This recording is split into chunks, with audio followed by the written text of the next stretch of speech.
Hi friends, welcome to Keerthi's diaries kitchen. ఈరోజు మనం chicken curry ఎలా చేసుకోవాలో చూద్దాం. చికెన్ని బాగా వాష్ చేసుకొని ఒక ప్యాన్ తీసుకొని అందులో పసుపు అలాగే సాల్ట్ వేసుకొని ఇలా బాగా వేయించుకోవాలన్నమాట. ఇలా వేయించుకోవడం వల్ల చికెన్లో ఉండే నీచు స్మెల్ అనేది పోతుందన్నమాట.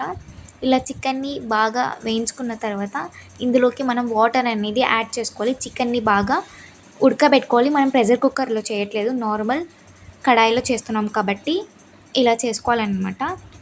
ఇలా కర్రీ చికెన్ కర్రీ అనేది దగ్గర అయ్యేంత వరకు చేసుకున్న తర్వాత రెడ్ చిల్లీ పౌడర్ యాడ్ చేసుకొని కొరియాండర్ పౌడర్ యాడ్ చేసుకోవాలన్నమాట.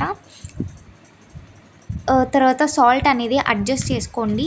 చూసారా, చికెన్ కర్రీ చూస్తేనే నోరు ఊరుతుంది కదా, ఎంత బాగుందో. ఇలాగా బాగా ఉడకబెట్టుకోవాలన్నమాట. ఇలా మధ్య మధ్యలో కలుపుకుంటూ ఫ్లేమ్ని అడ్జస్ట్ చేసుకుంటూ చేసుకోవాలన్నమాట. దీనికోసం పేస్ట్ చేసుకోవాలి. Onion, tomato, ginger garlic paste వేసి పేస్ట్ చేసుకోవాలి. ఆ చికెన్ని పక్కన తీసుకొని అదే ప్యాన్లో మనం తయారు చేసుకున్న పేస్ట్ అనేది యాడ్ చేసుకొని కొంచెం వాటర్ వేసుకోవాలి. ఇలా మాడకుండా ఫ్లేమ్ని అడ్జస్ట్ చేసుకుంటూ ఈ పేస్ట్ అనేది వేసి మనం అడ్జస్ట్ చేసుకోవాలి అన్నమాట. ఈ పేస్ట్ అనేది మరింత ఫ్లేవర్ని ఇస్తుందన్నమాట ఈ చికెన్ గ్రేవీకి. ఆ తర్వాత మనం పక్కన తీసి పెట్టుకున్న చికెన్ అలాగే టేస్ట్కి తగ్గట్టు వాటర్ వేసి ఇలా బాగా బాయిల్ చేసుకోవాలన్నమాట.